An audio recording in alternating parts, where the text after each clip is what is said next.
I gave another grant to a woman who wanted a food cart, not a food truck, but just a cart.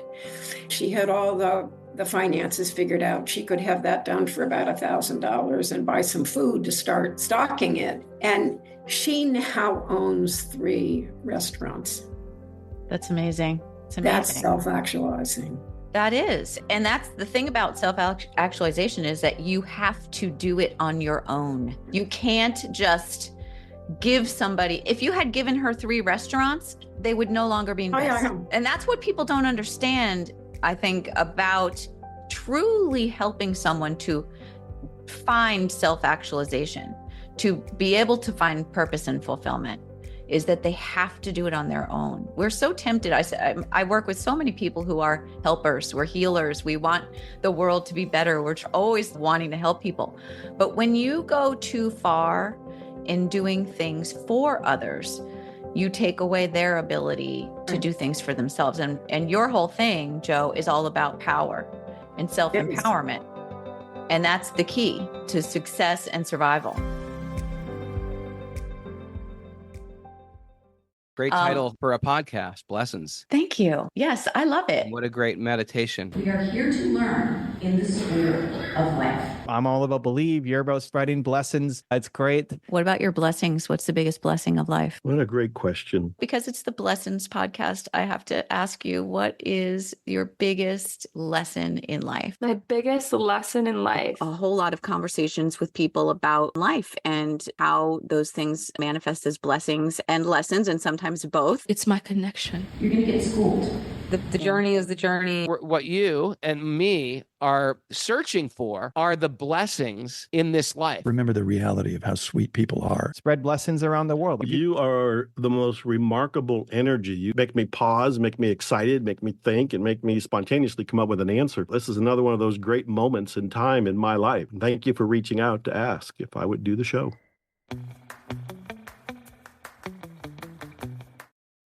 Welcome back to Blessings, my friends. Today, I have a courageous and generous woman with me.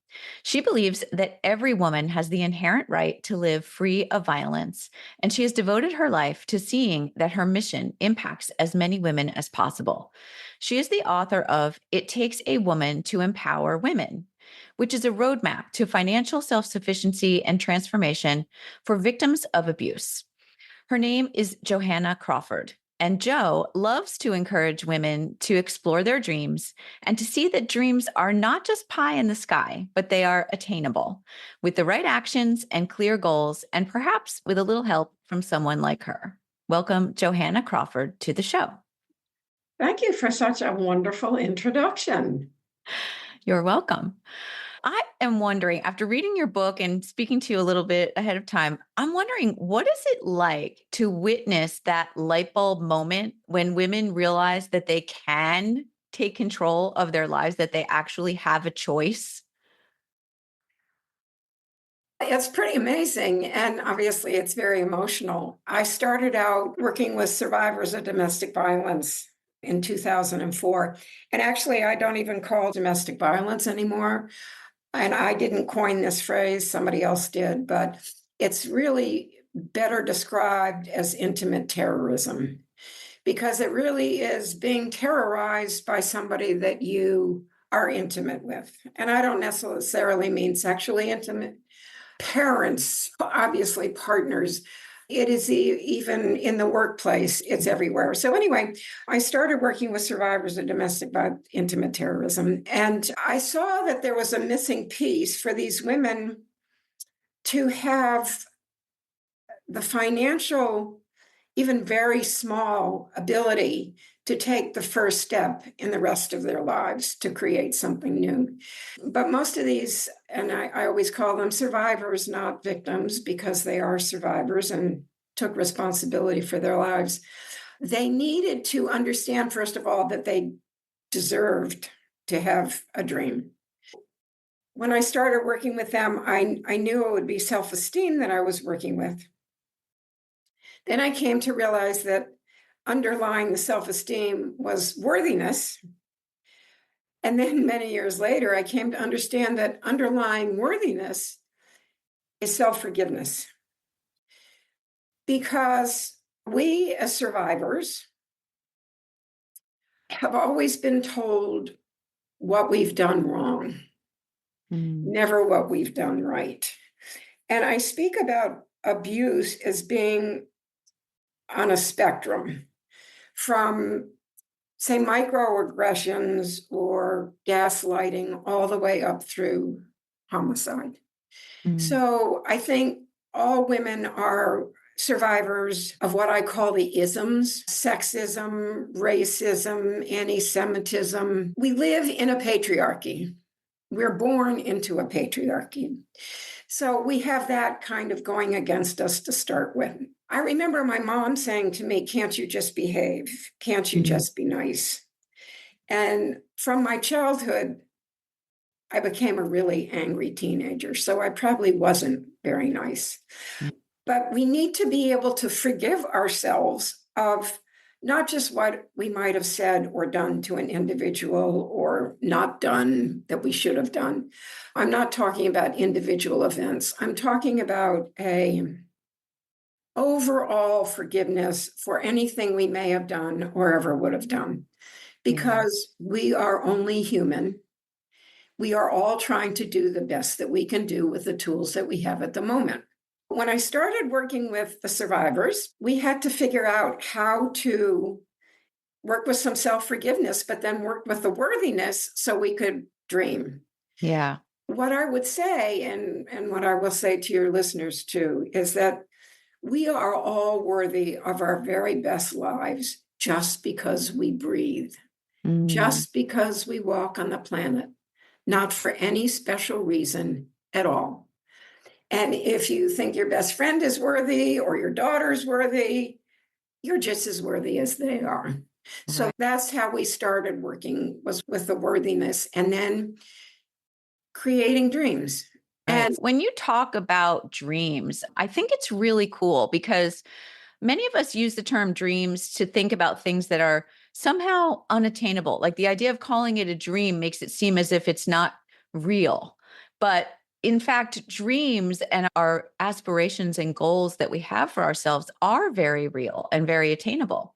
How do you help women to understand that the concept of dreams is something that can be concrete in their lives? I realized, first of all, nobody had asked me what my dream was, ever. I did all the right things and went to college and got married and supported my husband through graduate school, and his dreams are the important ones. So when I interviewed each one of the 2,200 women in person or by Zoom, face to face, in more than 26 states when I was running my not-for-profit. And I would say to them, "Has anybody asked you what your dreams are?" And they're like, "No." So first of all, we had to define what the dreams were.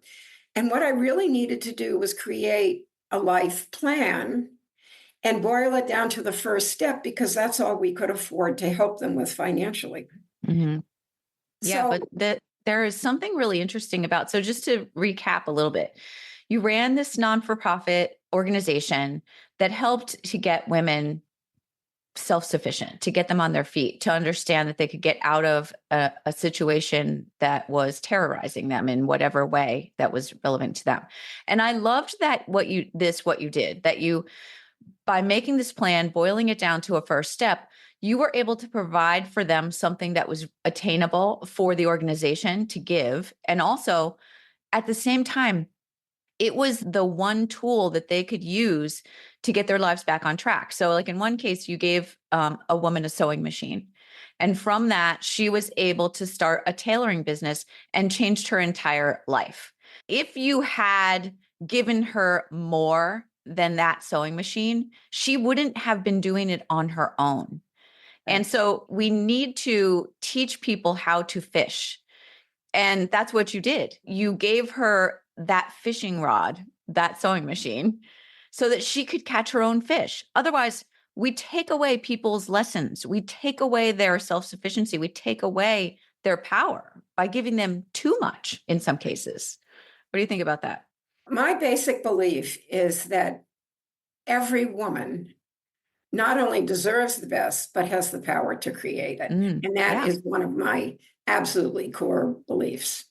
That woman with the sewing machine, by the way, she went on to create her own tailoring shop. And the last time I spoke with her, she's actually on the CNN hero piece that they did on me. You can actually see her. She was negotiating to buy the building. Yeah. And this is a woman who did not speak English and would probably have gotten a job in the basement of a Korean restaurant washing dishes. And she was absolutely brilliant. I knew that I had to be able to figure out that first step. And I also knew that this is in creating Web of Benefit. I also knew that I had to come up with a different name for what we actually were going to create, which is called a life plan. Because if somebody said to me, Joe, we're going to do your life plan in half an hour, I'm like, oh, no, you're not. It's not possible. So I believe in the universe up there was helping me the whole way. So I said, okay, give me the name of the life plan that's not going to scare people. Mm-hmm. And that became the dream proposal. Okay. And I had a sheet of paper. Do we have 5 minutes that we can just do this briefly? Yeah, sure. Listeners? I'm going to take people through a dream proposal. Quick and dirty, very easy. Great. So let's everybody do it. Get yourself a piece of paper and a pen or a pencil. There are 3 parts, and we'll go through each part. But the first part is, what is your biggest dream? Second part is, what are the steps and goals? And because I can't give you financial support, the third question is, what is the first step that you're going to take tomorrow? Because I truly believe, and I hope your listeners truly believe this when we're finished, that if you take the first step, the second step will show itself. And then the third and the whatever. But it's the first step. For the dream proposal, question number 1, what is your biggest dream? I worked a lot with non-English speaking women, which made it a little difficult because I needed an interpreter. But there were women who had very little education. And number 1 of what is your biggest dream is, what is your dream career or your dream job? And one of these non-English speaking women was from Brazil, so she spoke Portuguese, and she had finished 5th grade, but she wanted to be a doctor. So I wrote down doctor under career, and then we go on to talk about, what is your dream house? A lot of these women didn't even have their own apartments. But we didn't talk about dream apartment. The whole point is to dream big, as big as possible. Right. We want to believe there are no limitations, and we want to believe you really deserve this. We designed houses, literally. How many rooms, how many bedrooms, how many bathrooms? Does it have a yard, pool? That we designed the house. Then I'm a crazy car person. So the third question is, what is your dream car? And a lot of these women had 2, 3, and 4 kids, and they'd say, a minivan. And I'm like, no, we can't have a minivan. We can have a Porsche or a Lamborghini or a Lexus, but no minivans. And then I love to travel. So it was dream travel. Also, just knowing that you deserve it. And the first trip was going to be just for you without your kids. And of course, the kids can go on the next trip, but we want this really focused on you. And then it took me several years to come up with the number 5 question. And this is a huge part of the book, is self-care.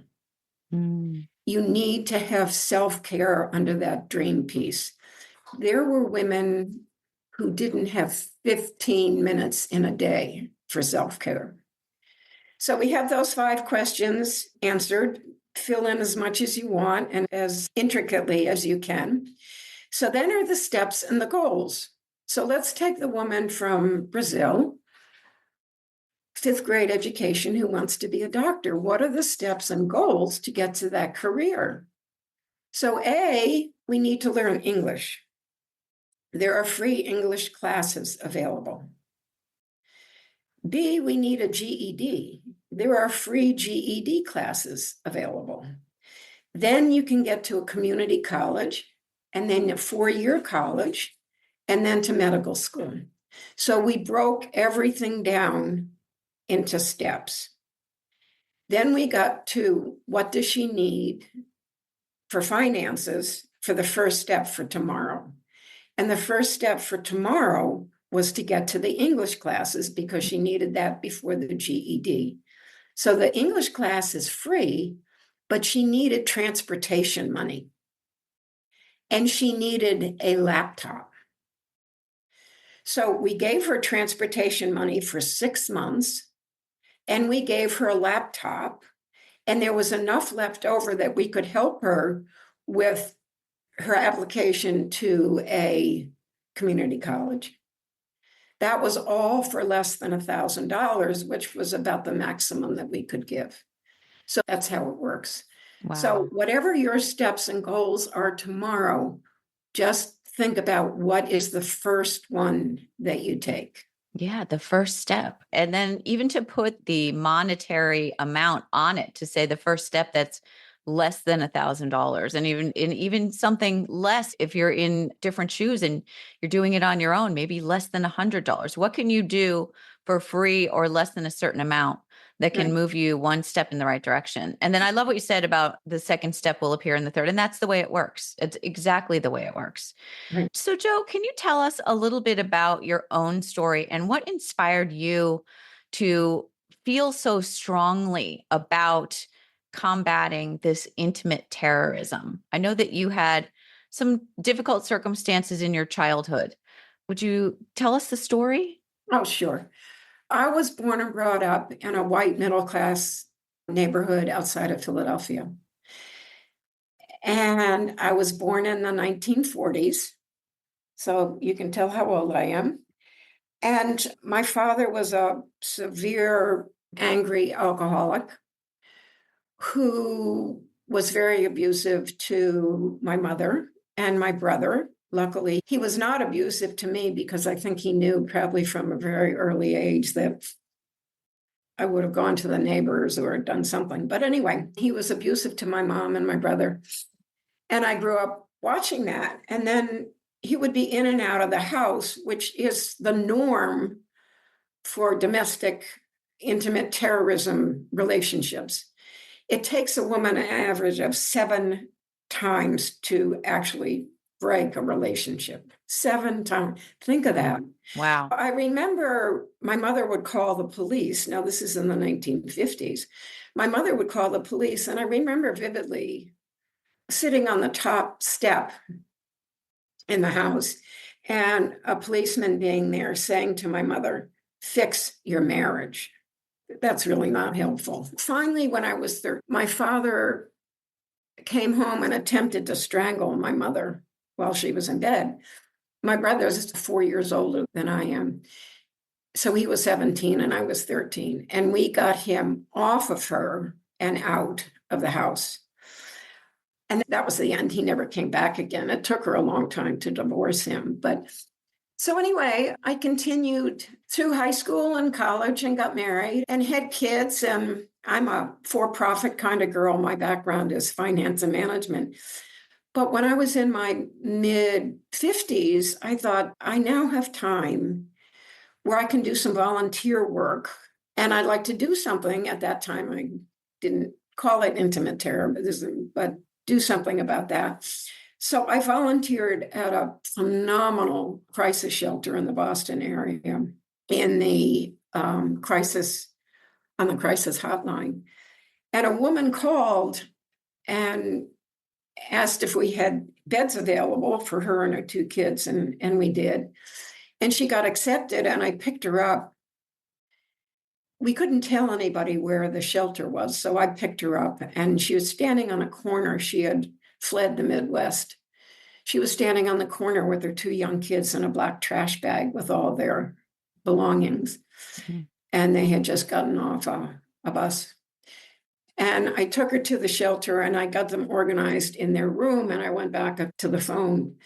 And she came up and she said, "Can you help me?" And so we shut the door and I said, "What do you need?" And she said, "I fled so quickly that I don't have the kid's birth certificate or any identification," because she left everything. And I said, "What do you do about that?" And she said, "I need $40 to send to City Hall to get the information." And she had no cash because she had used every penny to get on the bus as far away as she could. So I said, "Let me think about it." And of course, it's totally forbidden for a volunteer to give money to a resident. But I haven't never been very good with rules, so I didn't. And I never have cash in my wallet because if I do, it disappears and I have no idea where it went. But the universe at work again. I had three $20 bills in my wallet when I looked and I thought, oh, this is meant to happen. So anyway, I went downstairs as I was leaving for the day and I got her kind of in a dark corner and I gave her the two $20 bills. And I said, "This is for Chicago." But of course, she needed stamps and the way to get a money order to Chicago. So I gave her the third $20 bill and I said, "What's ever left over from this, take your kids to McDonald's for a treat." So I was driving home in a very nice car to a very nice house thinking, oh my God, I just changed a life for $40, literally. Mm-hmm. And the universe again at work said to me, "You have to do this in a bigger way." I didn't know anything about nonprofits, not a thing. So anyway, long story short, within a year, we had our nonprofit status. And I was already fundraising and started giving grants very quickly. And the money never went directly to the person. So for the woman with the sewing machine, she already knew the man who had the sewing machine that she was going to buy. The check went to him. And each woman needed to have an advocate. So it was the survivor, the advocate, and me deciding how we were going to spend this money. So anyway, at that point, my dream, and our dreams are never big enough, my dream was to help 100 women for $1,000.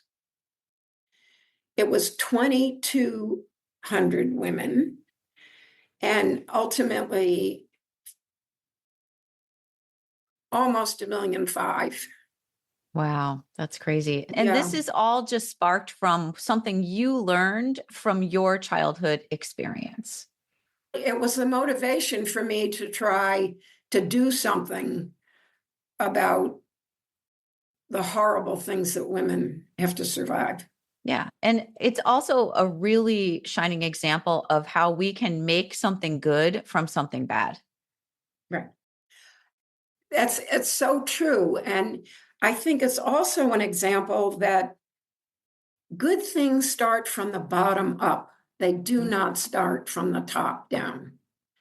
And one of the things that I learned along the way, and I knew that kind of instinctively, but one woman can make a difference, but women working together can change the world. Literally, they can. Yeah, we're pretty powerful beings, aren't we? When we understand our power, Yes, we are. Yeah. My dad is 83 years young. Every morning, he sends my sister and I and all his grandchildren a good morning message. It's always something uplifting, positive, and encouraging. And it always says, "I love you." We all look forward to this, and we know that Granddad won't be around forever. So we really cherish these messages of love and empowerment. My dad loves to say, every day is a new opportunity. And that is what he taught me.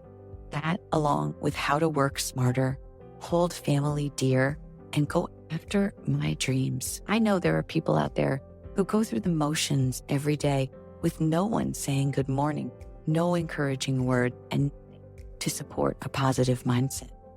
And there are others who are doing all the right things, but still need a little nudge to create and maintain positive habits throughout the day. So in my dad's honor, I've created your positive moment. Research clearly shows the benefits of positivity and connection. A recent Gallup poll showed a significant percentage of the world is lonely. Your positive moment solves these problems. These are messages that come directly to your phone first thing in the morning, so you can begin every day on a high note.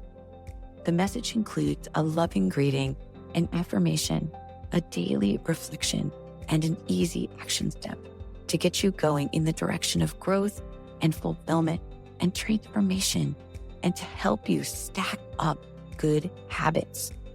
A simple daily message has the power to change your life. Get started with your beneficial morning message habit for free. yourpositivemoment.com. So I just want to circle back to the idea of abuse in itself. You say in your book that most abuse progresses in the case of your childhood and in a lot of these beautiful survivors that you've worked with, that it maybe one day it's something small, the next day it's a little bit more, and the next day maybe there's physical abuse, and then the next day it's something even worse, and it progresses. It doesn't just happen overnight. And so this is one of the reasons why it's so hard for women to leave when they see that first red flag, or to even recognize red flags, Right. because it's like boiling a frog, gets a little at a time. So how do we get people to realize that things are not going to change, they're only going to get worse, and that you cannot fix your abuser? That's a really hard question to answer, because we don't fall in love with abusers. We fall in love with men who we think are wonderful. And in the falling in love stage, they are wonderful. You have to be pretty wise to see the red flags in the beginning, because women have a tendency to do more for a relationship and to be less of who they are to fit in relationships. So what we need to do is be more of who we are and do less in a relationship and see how that goes. Oh, I love that. Yeah. So who among us has not dumbed down to make a man feel better? Or to make anyone feel better. Yes, in a relationship, but Right. also in life. This to me is extrapolating out into all of life. It really, for women, it really does. It really does. So the only thing that I can say is, and I was not very good at this myself, I know what that kind of feels like, but look for the red flags early and know if they're showing you who they are, you need to believe it. Yeah. I married a man who I was very much in love with in my second marriage because I thought he had wonderful potential.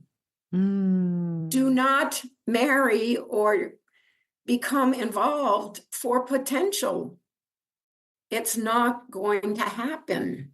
And it's true that you said we find ourselves in situations, it's insidious, the little increments, the little gaslighting, the little keeping you away from your friends or keeping you away from your family. And it's, oh, I'll make that little change because I want this relationship to work.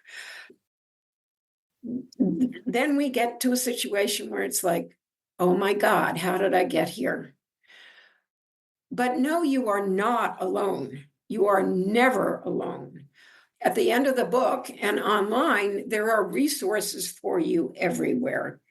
If you doubt whether you're in a relationship that is toxic, do some reading about abuse. There is financial, emotional, psychological, physical, spiritual, all different kinds of abuse. And it's all about control. And it's usually all about your abuser's lack of self-esteem. Yeah, it's about them. It's often intergenerational. My father had been abused. And what happens is, especially for women, if you see your mom being abused or your grandmother or your aunt or whoever, you don't really know what a good, healthy relationship looks like. So that's the only kind of relationship you know, and that's what you recreate. But there is so much more help now than there was when I was growing up.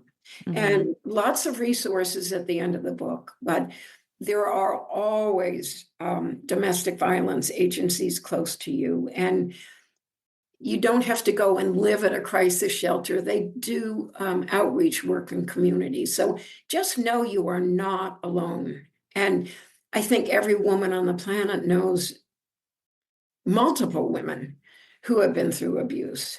And we're really good at helping. And oh, by the way, if you have a friend who you know is being abused, you will never persuade her to leave. So don't even bother. All that does is wreck the relationship. You just say, I am here for you. When you are ready, let me help. Okay.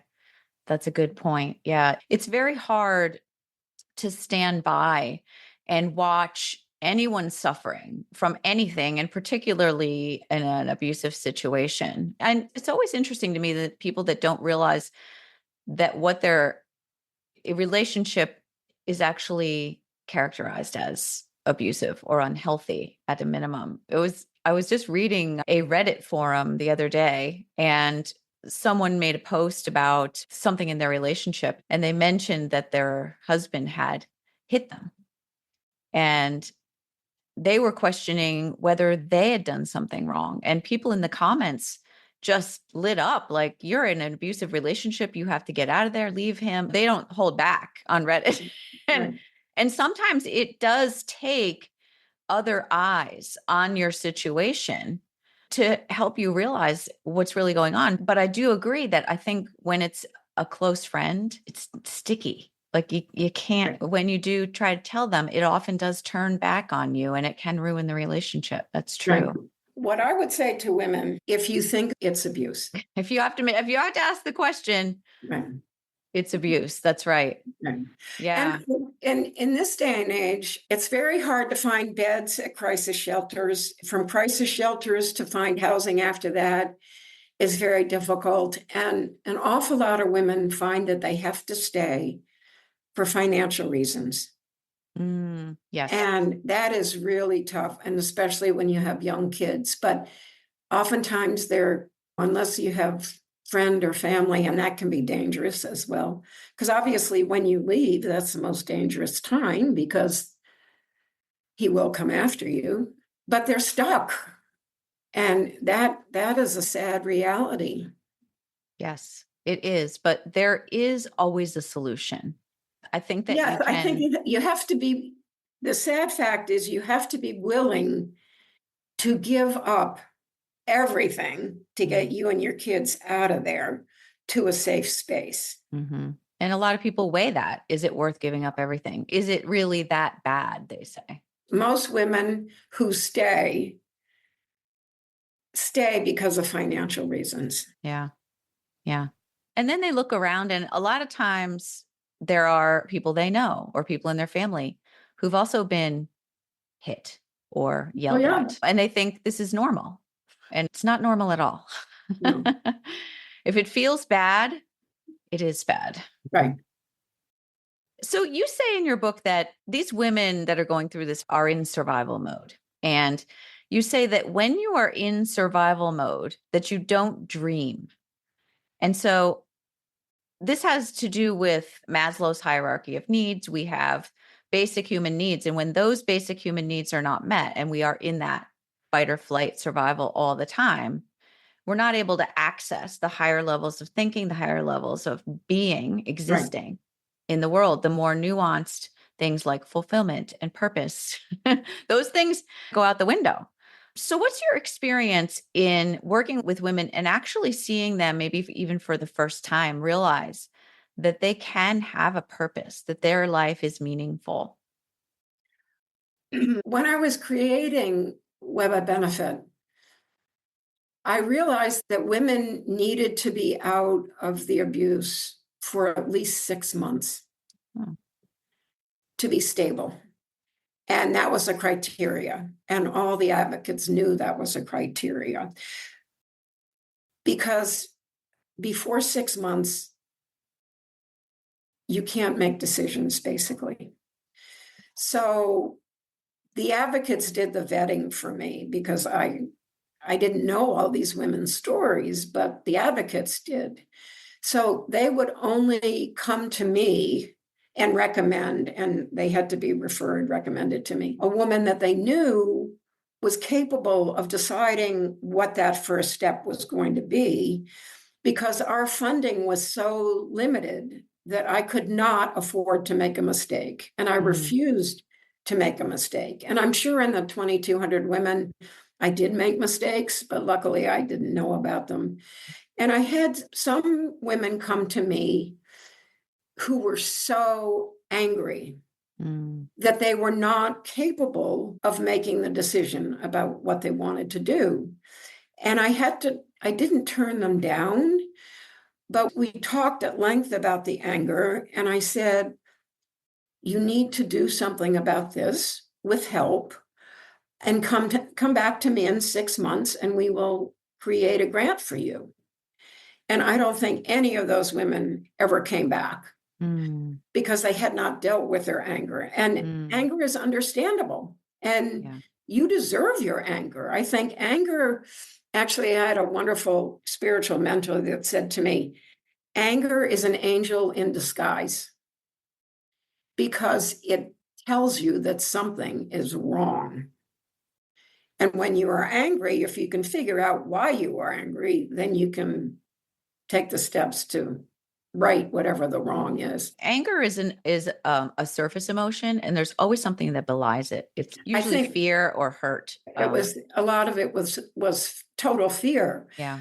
But it takes a while to, even when you're out of the crisis, it takes a while to get out of that survival mode where your cortisol and all those things calm down, and you have to be able to at least think about the concept that I deserve to dream and that I might have the power to create it. And that takes a while. And when you talked about Maslow, the top of the pyramid is self-actualization, which means we're doing it for ourselves, not for somebody else. That's really high up there. But when you look at the wonderful lady with the sewing machine, buying that building, that was her self-actualization, which was just, I gave another grant to a woman who wanted a food cart, not a food truck, but just a cart. And we figured out, she had all the finances figured out. She could have that done for about $1,000 and buy some food to start stocking it. And she now owns 3 restaurants. That's amazing. It's amazing. That's self-actualizing. That is. And that's the thing about self-actualization, is that you have to do it on your own. You can't just give somebody, if you had given her 3 restaurants, they would no longer be in business. And that's what people don't understand, I think, about truly helping someone to find self-actualization, to be able to find purpose and fulfillment, is that they have to do it on their own. We're so tempted. I work with so many people who are helpers, we're healers. We want the world to be better. We're always wanting to help people. But when you go too far in doing things for others, you take away their ability to do things for themselves. And your whole thing, Jo, is all about power and self-empowerment. And that's the key to success and survival. But just remember, back to what I said at the beginning, the key to everything is self-forgiveness. Yes. And the key on top of the self-forgiveness is knowing that you deserve it, because you are never going to get there if you don't deserve it. And forgiveness is such a huge thing. Let's touch on that a little bit. Everyone has done something in their lives that they wish they hadn't done. Everyone. Many things.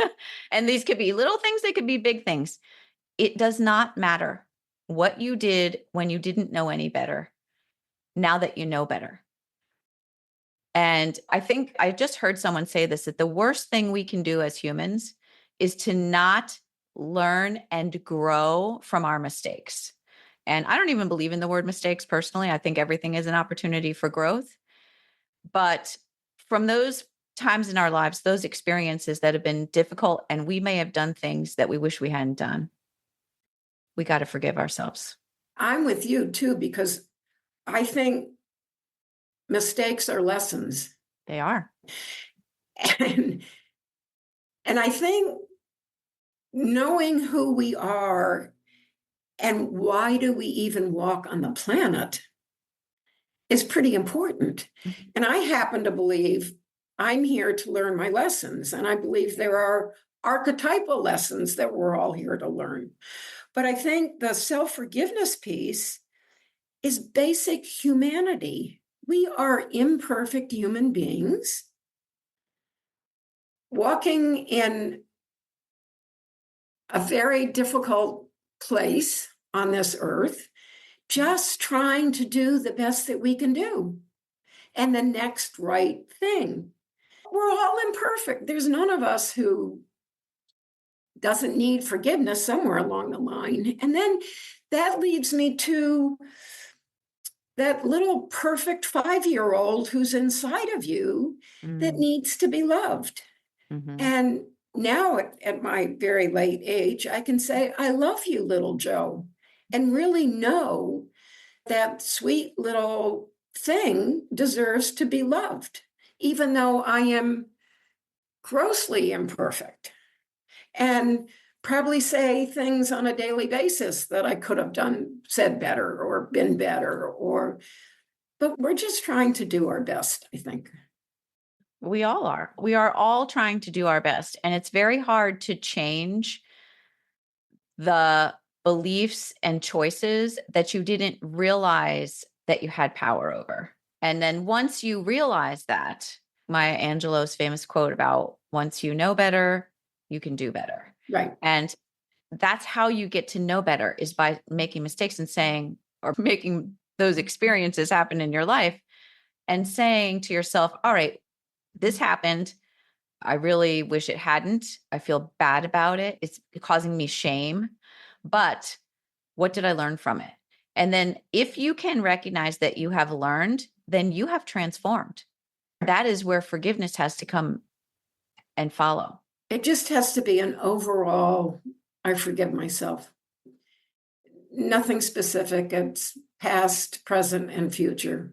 And it doesn't even happen on a dime. It's an ongoing meditation. Oh, absolutely. For me, for many of us, it's an ongoing thing.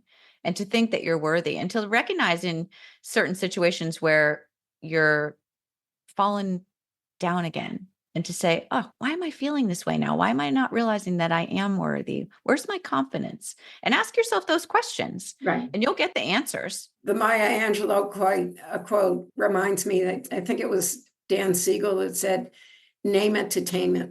And if we can, especially with abuse, if you can name your abuse, then you recognize it. But I think for me, especially with lessons, and I think everything is a lesson, curiosity is so important. Why is this way? Or why am I feeling this way? And just knowing that you deserve to be curious. And that's part of the self-care. And I talk an awful lot about self-care. Could I possibly read a page or two from the book about self-care? Because that's what says it best. Or sure, just out of time. No, you can let's do like a paragraph. Self-care begins with self-forgiveness and self-love, and is accomplished by remembering the neglected, lovable child within us. Self-care is an attitude, a mindset that allows us to put our own health and happiness first. This doesn't mean that you don't care about your kids or your partner. It means you come first. Adopting this attitude means that once your needs are met, you can be what you need to be for others. Healthy, whole, and ready to happily help those you love. You may not be used to treating yourself well. Let's face it, most women who have been abused haven't learned the art of self-care and don't know where to begin. Start off easily, small if it feels right, or large if that's better. Yeah, putting yourself first. It is really important. And getting in touch with your inner you to be you. As you said in the beginning, as we were talking, you said something about being you, being first, and then doing, like being, getting in touch with that. And I know so many people can relate to that. I can relate to your journey specifically because you say that you were 57 when you started your nonprofit and you had no clue what you were going to do. And at that stage in your life. And I think that's really important because I know so many people who have made a life pivot in their 50s. It's very common. And it's very common to not know what you want to do with the rest of your life at that age. But you have a quote in your book, which I love. It's not how old you are, it's how you are old. Yeah, and that's, I can't remember who quoted that, but that's it was Jules Renard, and I don't know. Yeah, good for you. Yeah. There are a lot of great quotes in the book. Gloria Steinem is one of my heroes, and I think a lot of younger women don't know about Gloria, but she was the first real feminist. And one of her quotes that I love, and I apologize for the word, but she said, "When they call me bitch, I say thank you." How powerful is that? We're so worried about how the world sees us, and oh my God, they're going to call me a bitch. And it's whatever you are, own it. That's right. I just read this morning something along the lines of, if you don't have any haters, you're not doing anything meaningful. Like you got to be shaking things up to actually have an impact. And that's very true. So you have 4 things at the end of your book, and I just wanted to touch on those before I ask you about your personal lessons and blessings. So the 4 things are, we don't have to be victims. We can be survivors. We all deserve our best lives simply because we exist. You said this in the beginning, and I love this point. Your very existence is your worth. Right. We all have the power to create the life of our dreams, and we do, and we are never alone. I love those. And it's the thing about the dreams, creating the life of your dreams. I know that there are people I look at and I think, wow, I wish I had that life or something like that in my life. And I know there are people who at the same time will look at me and say the same thing. And the thing is, you can have whatever you want in your life. You have to set up the circumstances and just take that first step and things will line up. I wouldn't change lives with anybody. I don't think at any time in my life would I have changed lives with anybody, because we don't really know what happens in that life. We don't know what that emotional life is. We don't know what that spiritual life is. Yes, you can say, oh, I would love to have a Porsche. I would. But I don't want to be the person that's driving that Porsche. I want to have my own in your own way. Yep. And know that I have the power and deserve it. Yeah. And like you said earlier too, belief is the key to that. You have to believe it's possible. There's too many people out there thinking, oh, I could never have that. That's not possible for me. Step 1. All you need is step 1. Step 1. And also to go back and identify, where is that belief coming from?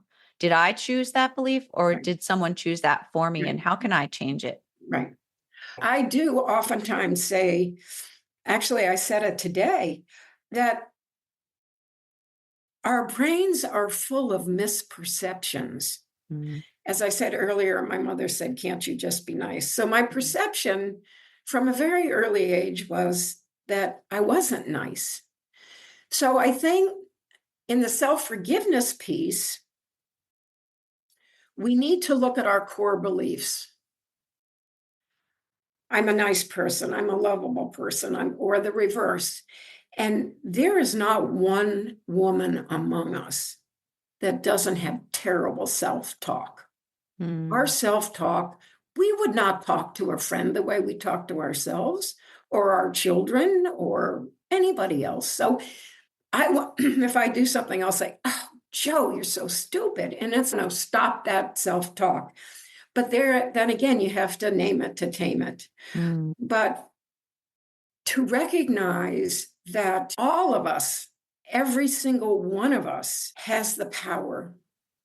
And it really is in the little things. It's not in the, oh, I'm going to create Fortune 500 company. Mine was, and I was very lucky because I think a lot about worst case scenarios before I take a risk. And if I can handle the worst case scenario, I take the risk.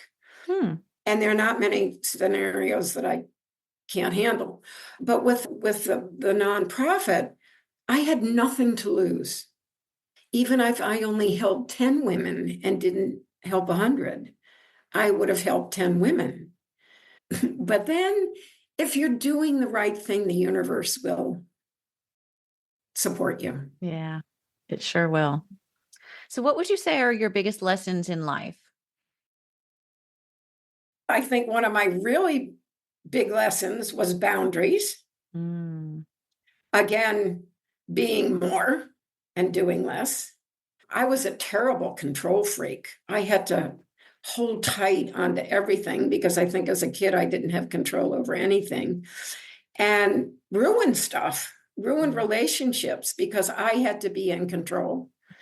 And when a person learns to give up control, and I don't mean that you don't do anything, it means that you're looser when it comes to situations and going with the flow. Support comes from places that you don't expect. So boundaries and control were two really big lessons for me. Very good. And what about your blessings? What's the biggest blessing of your life? I think certainly my kids and my grandkids are my biggest blessings, but also coming to the realization that little Joe deserves to be loved. And that was huge. And that was one of my big lessons too. That took me a really long time to learn because I didn't feel good about myself for a very long time. So that really is a blessing. And now at my age, to be healthy enough, my dreams now are to get my book into the hands of as many women as possible, but also I want to travel more. I want to meet new and interesting people. I still volunteer. I want to be able to do that. But I think being able to recognize the small things, because big things don't come along all the time. A beautiful walk, being out in nature, a beautiful meal. I think probably one of my biggest lessons is gratitude. Yeah. Because gratitude changes everything. And when I was working with survivors, I would say, think of 5 things that you are grateful for when you go to bed at night and when you wake up in the morning. And that can be tough, especially if you're at a crisis shelter, but your kids are safe. You are safe. You have a place to put your head. You have food tomorrow morning. You have a goal that you've set that you want to do. So there are always some things to be grateful for. There are always things to be grateful for. And we'll put your information in the show notes, but here's your book. It Takes a Woman to Empower Women. It's a great read and I enjoyed it very much. And I want to thank you so much for joining me today. I love talking with you.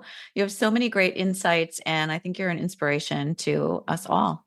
Thank you so much. And thank you for all that you do. Thank you.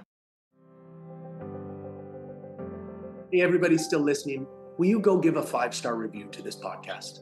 Mitzi puts in so much effort and so much love into this. She's brilliant. She deserves it. So I am going to go right now. By the way, by the time you hear this and you go give your 5-star review, you should be able to go find my 5-star review of this podcast. But I just want to thank you for what you're doing.